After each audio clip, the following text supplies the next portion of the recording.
What is going on, everybody? I am HoopsandHipHop, and welcome to the 5th episode of the Pokeblock Podcast. It's kind of hard to believe that we've already done 5 episodes at this point, but I'm having a blast doing these, and today is going to be another interesting episode for sure.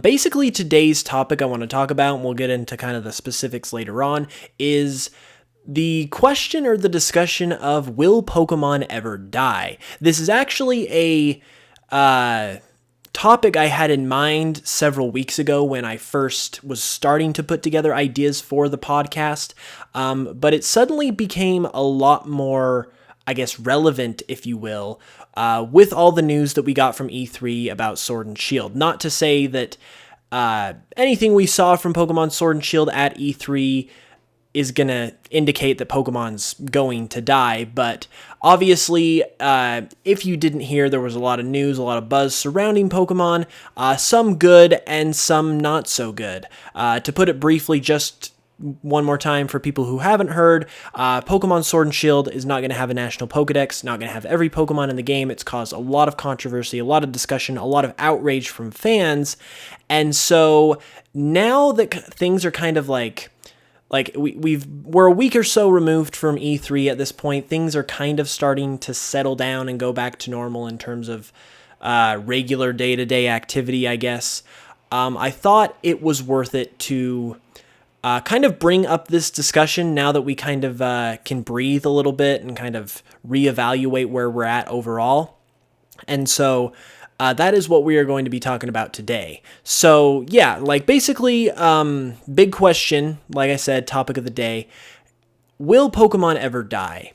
Well, short answer is no, at least for the very foreseeable future. I would say for at least most of my lifetime, I can pretty much guarantee that Pokemon will not die. But the point of this conversation is not so much the answer of yes or no, whether or not Pokemon will ever just kind of bite the dust. But the conversation is more about how it avoids doing that and what it must do to not do that. Because with a juggernaut like Pokemon is literally, in terms of video game sales, I believe it's second only behind Mario, and as a media franchise, it's the largest grossing or the largest selling media franchise of all time. It's bigger than Marvel, it's bigger than Disney, it's bigger than any other entity out there that you can think of in terms of video games, merchandise, TV show,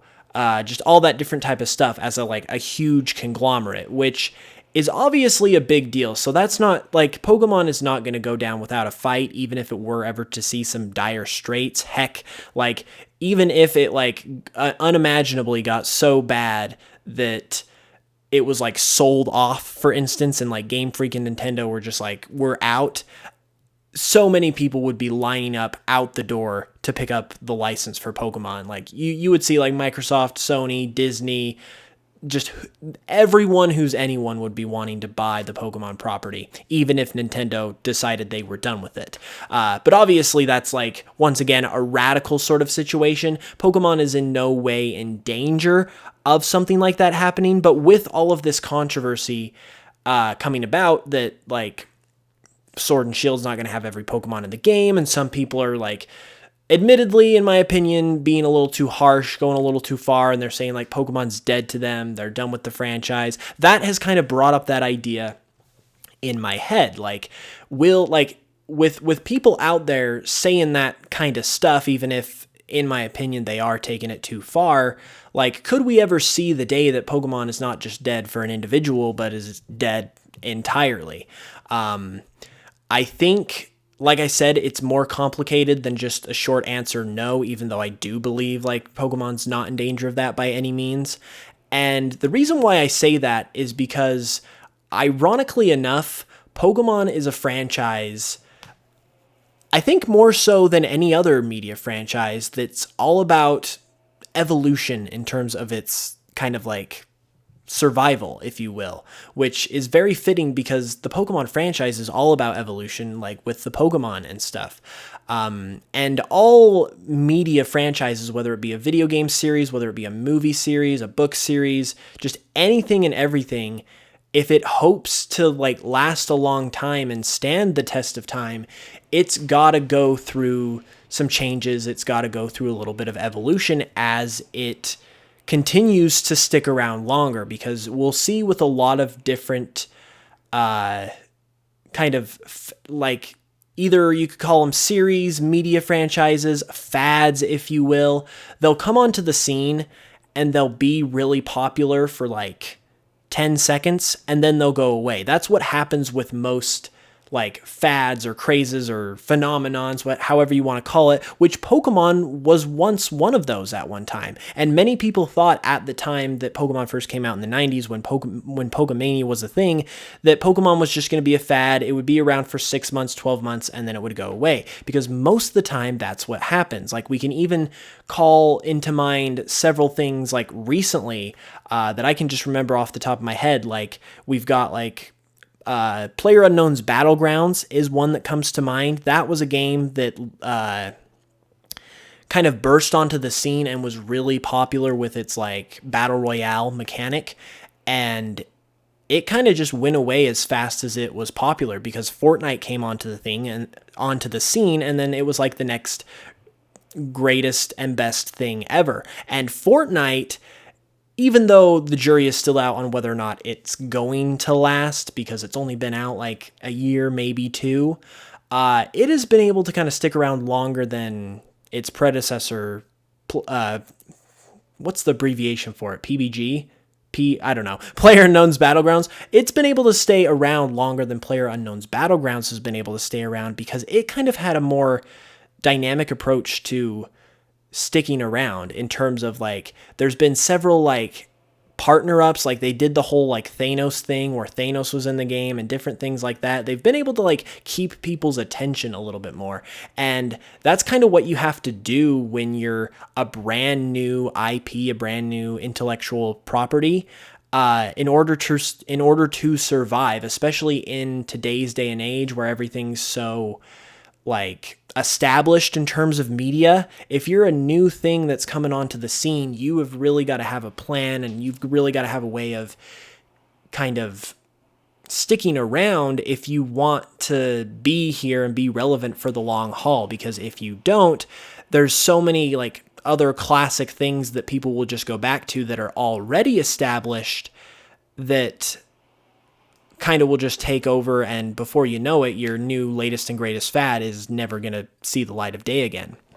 And so going back to the beginning days of Pokemon, when Pokemon was in that role, I believe the reason why it stood out was because, I mean, just due to the nature itself of the actual product, the fact that you've got all of these monsters that are basically like pets you can form a bond with, but then it's also got like the action side of it that's really cool.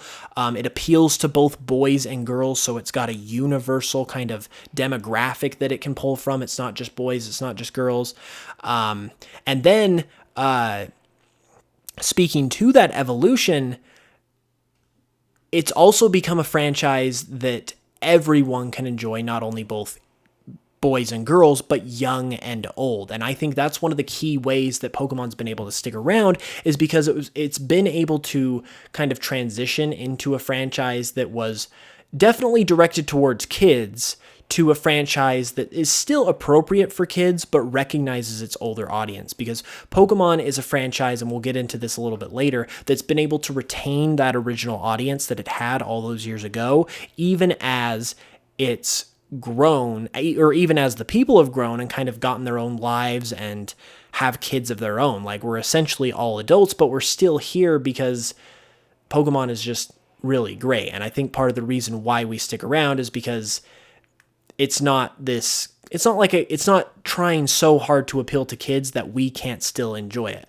As much as I do love Pokemon, I would say I'd probably be interested a little less if it was like all like super cutesy and like overly kiddie. Like, as much of a guilty pleasure as it might possibly still be, I wouldn't be into it as much as I am now if it was trying so hard to be like exclusively for kids, if that makes sense. I think the fact that they've tried to accommodate and recognize that they now have older fans is something that has allowed them to kind of stand the test of time. And kind of just going through Pokemon's history, it's had several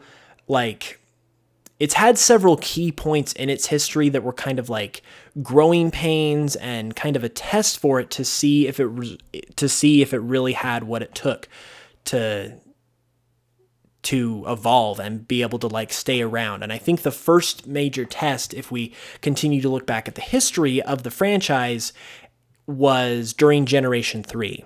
Because during Generation 3, the initial like wave of Pokemania had settled down. We'd gone through Generation 2, we'd gone through Generation 1. A few years had passed, and people kind of had like gotten used to Pokemon at that time. It kind of had settled down a little bit. And once again, speaking to the whole age scenario with people growing up, this was also at a point where people who had been enjoying the game since we were in Generation 1 and since they were kids were now kind of to the age where we were in middle school, we were in high school, and you know that age where hormones are a thing and people aren't fully mature, and it's just like it's uncool to like something like Pokemon because it's for kids, it's for babies, like the typical teenager mentality. And that affected a lot of people. Like, you did not have to be like if you were a casual Pokemon fan, you probably were so afraid of people finding out that you liked Pokemon to the point where you distanced yourself from it and kind of fell away from the franchise, because like what other people think about you in that stage of life is like so important to you as like a 13, 14-year-old kid that you kind of let what other people think affect you more than you should before you learn that those kinds of things don't really matter. And so if you're a casual fan of the franchise at that point, you're probably beyond the radar. You're probably not paying attention anymore. For someone like me, as a hardcore fan, who was a hardcore fan pretty much since the day I was introduced to Pokemon, I've always been a hardcore fan.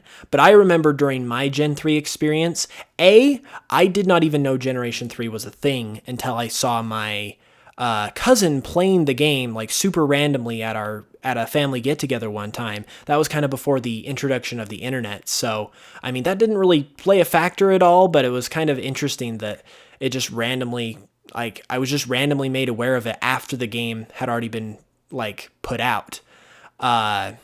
But anyways, I remember even as a really hardcore Pokemon fan during Generation 3, I remember getting the game that following Christmas after I realized it was a thing, and I played it and I loved it.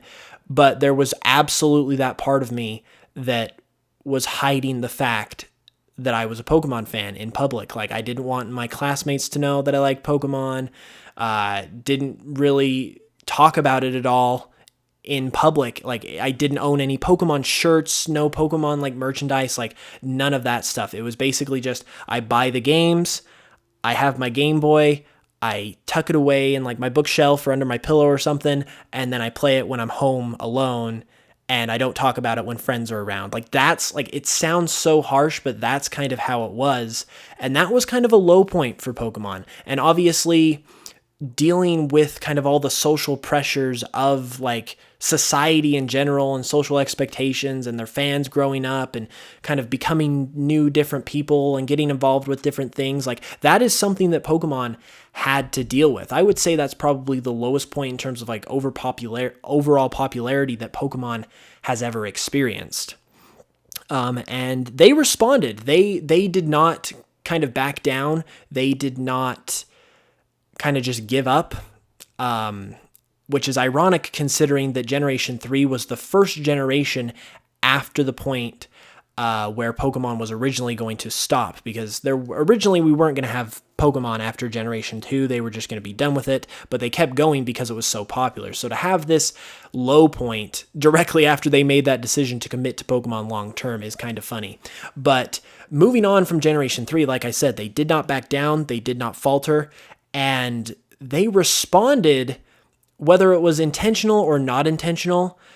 I would probably say, if I had to guess, that it was an intentional move by Game Freak in Generation 4. Not only did they bring about a bunch of evolutions to previous Pokemon, which I could definitely see as a way of them trying to connect with their older fans by like evolving some of their old favorites and kind of just like reincorporating them and giving them new forms and trying to get people reinterested that way.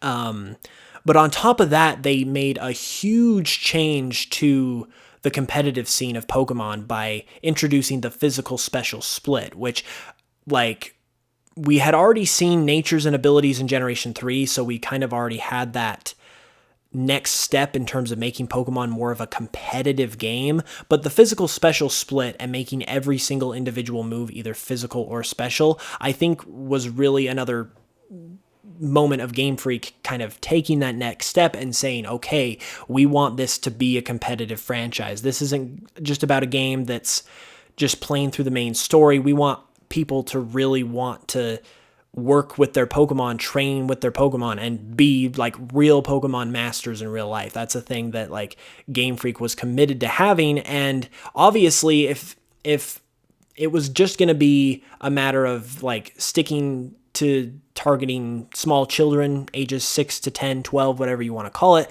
they probably wouldn't have done that. And I believe those kinds of things that they did starting in Generation 4 were a sign that they were willing to evolve and grow. And frankly, Pokemon bounced back from there. I really don't remember any. I mean, for me personally, there was kind of still that stigma of, oh, you don't want to let people know you like Pokemon, kind of during Generation 4's time frame and Generation 5. But by Generation 5, it was kind of like I was in high school, and I was slowly but surely starting to get over that like phase where you really care what people think. Like I started kind of growing into that mold of, well, I enjoy it, so I'm going to play it. But then it kind of came to the next, I would say, low point probably in Pokemon's history, where in Generation 5, they kind of like alienated the rest of the Pokemon world that they had already established and kind of a lot of their fans in a way by introducing Black and White that only had new Pokemon in the game that you could only use during the main story, and no other like old Pokemon were accessible until the later stages of the game, until after you beat the game. Which I remember, like, you always hear that old adage about Game Freak running out of ideas in terms of Pokemon, and how Pokemon every new generation after Generation 1 sucks and the Pokemon are terrible. I was always steadfast in the belief that no, that's wrong. There's tons of amazing Pokemon. They're all great. Like, people just have nostalgia goggles on. But I remember Generation 5 was the very first time that even for a slight moment, that thought genuinely creeped into my head when I saw some of the Pokemon, because not only were obviously, like I said, the Pokemon like exclusive in terms of like what you could choose. It was exclusively Generation 5 Pokemon. No other Pokemon were available. But on top of that, in my opinion, and in a lot of other people's opinions, Generation 5 was the weakest generation in terms of Pokemon designs. So like, not really in terms of popularity, but just in terms of overall quality, I believe Game Freak hit another low point there. And they kind of alienated a lot of people who enjoyed older Pokemon. They kind of hit a low point in terms of the overall quality of the Pokemon themselves. And it kind of was up to them to respond. And they absolutely did respond in Generation 6 by not only giving us an insanely diverse Pokedex with the Kalos region.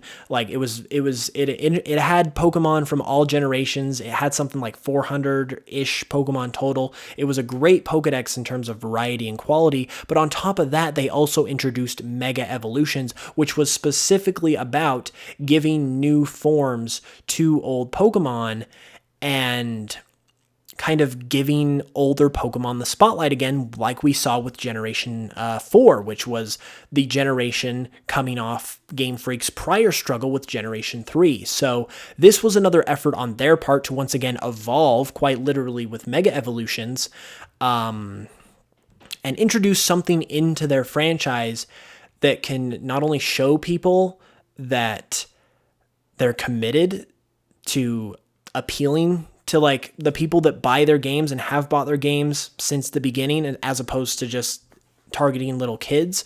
But also they're committed to seeing the franchise through and not just letting it die. Like this is something like that they want to see kind of be around long term. And obviously it's more than just like the motivation factor. Obviously Pokemon's a very large company at this point, so money's obviously a thing that factors into that. But I think the way that Pokemon responds to adversity has been shown time and time again, because they've always come off low points with high points.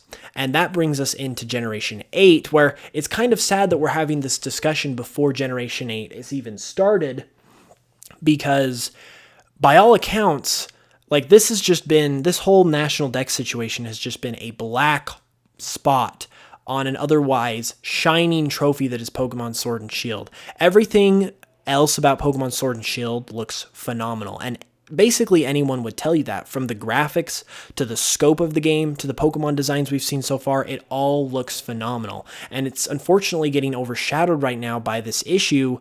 And even though I think some of that will be kind of alleviated once people get to experience the game for themselves and see how great all of that other stuff is, there are going to be those bitter souls out there, if you will, that are going to stick to this idea that the game is just not worth having, or it's not that good without the whole Pokedex. So as good as Generation 8 ends up becoming, and I think for the most part, when it's all said and done, people will look at Generation 8 and Sword and Shield as a great generation that did amazing things. There's always going to, I feel like, unfortunately, going to be that asterisk there because of this whole controversy, because of everything that's going on. However, and once again, this speaks to the whole idea that in order for Pokemon long term, or at least for the very foreseeable future, is not gonna die. It's gonna be fine. But that's not without having to evolve and grow the franchise. And this is another growing point for them. Just like we saw following Generation 3, just like we saw with Generation 5. This is another growing point for the franchise where not necessarily they're having to deal with the player base growing up, because they already kind of jumped over that major hurdle that is like the generational gap. They had to survive their primary generation that they originally appealed to, moving on, and then a new generation being introduced. I think that's probably always the hardest thing for any media franchise to do, is to kind of survive that generational transition. But Game Freak and Pokemon has done that, so that's not really the issue anymore. The issue here in terms of the growth is with the franchise itself, because the Pokemon franchise has grown to a point where it can't really sustain itself in its entirety in one single game. Like we're with Pokemon Sword and Shield, we're going to have over 900 Pokemon if you count all the different forms that Pokemon have and all the different evolutions, mega evolutions, what have you. We've got over 1,000 unique designs that have to be modeled in 3D. And by the way, that's now HD 3D. It's not just like a 2D sprite like we had back in the day. They've got to give them movesets. They've got to program them. It's getting so big to the point where it's almost impossible to reasonably expect Game Freak to be able to sustain it within one game. And obviously there's a lot of people who think they should do it regardless, and that's kind of the whole point of this issue, is that people just want their Pokemon regardless of what it takes. But if you just think about it from just a logical perspective, it's like, whether you want it or not, you have to admit it's extremely hard to accommodate for that many Pokemon in one game. So now Game Freak and the Pokemon franchise is tasked with the issue of how do we account for our growth? How do we manage ourselves now that we're so big that it's becoming difficult to even carry all of the Pokemon with us to every single game? This is what Game Freak is going to have to answer. Does it come in the form of just picking a select number of Pokemon every game and just rotating them out? Does it come in the form of starting with a certain number of Pokemon, but then slowly rolling out the rest of them through updates, kind of like we see with Pokemon Go, for instance, now that we have the ability to kind of like send out updates to games and things like that? Or do they respond with the next game where they just take the feedback and they say, okay, we're going to take an extra year to make the game because it takes so much more time, but we'll make sure that all the Pokemon are in the game? That is obviously something that Game Freak themselves are going to have to answer. But if we've learned anything from the Pokemon franchise, is that they will bounce back and they will do what they have to do in order to make sure that Pokemon stays like as healthy as it's ever been. Like I have full faith in Game Freak, as much as I hate to see them get dragged through the mud like this, because I really don't think they deserve it. I think people are being, like I've said this whole time, I just think people are taking it a little too far, even though it is a disappointing situation, and I hate to see all the developers being dragged through the mud like this. But I mean, for better or for worse, I think it's going to make Game Freak better. Like it might sting right now, but by no means is this like the Armageddon of Pokemon that some people have suggested. Like there's no reason to kind of expect gloom and doom from this point on. Like Game Freak will learn, Game Freak will evolve, and Pokemon most definitely will not die. But it's all about, at the end of the day, that evolution and what they do to respond that's going to ultimately make the difference. But the whole point of this kind of topic that I wanted to bring about is that, yeah, we kind of might be in some treacherous times in terms of the state of the Pokemon franchise, and naturally that kind of also will lead you to maybe worry about what's ahead for the future. But I kind of just wanted to talk about Game Freak's resilience in these kinds of times and talk about how we've seen similar situations, similar struggles before, and there is really no reason to believe that the Pokemon franchise is going to go down as a result of this. Game Freak have shown that they're way too smart to let something like this ruin the franchise they've created, and Pokemon as a whole is just way too big of an entity to let one single moment crash it down. Like, if worse comes to worse, Nintendo directly gets involved and kind of rights the ship for Game Freak as a whole. But if anything is to be said about Game Freak and Nintendo, it's that they've always responded to criticism. They've always kind of evolved their franchise in the way that was best for it at that moment. And even though it's going to have to do so in order to stay relevant into the more distant future, there is no reason to lose any faith whatsoever, even with this more negative time, that they won't do that. And so that's kind of just the message I wanted to bring about today. But we are pretty much out of time with all of that being said. So I hope you guys enjoyed kind of this discussion and this look back on kind of the history of Pokemon's successes, failures, how it's led them to where we are today, and how the lessons that we continue to learn as the franchise continues to evolve will continue to make the franchise even better as we go along. But yeah, once again, if you guys enjoyed, if you're listening on YouTube, be sure to give the video a like, leave your comments or leave your thoughts in the comments below about what you think about all this. If you're listening on Spotify or iTunes, be sure to check us out on the UCast Studios Twitter page, or you can check me out, Hoops and Hip Hop, on Twitter, Instagram, Facebook. I have all of that stuff. Please reach out to me if there's a specific thought you want to run by me. I would love to hear what you have to say. And if you'd like more Pokemon content as well in general, you can check out my personal YouTube channel where I talk about anything and everything Pokemon. I make videos all the time.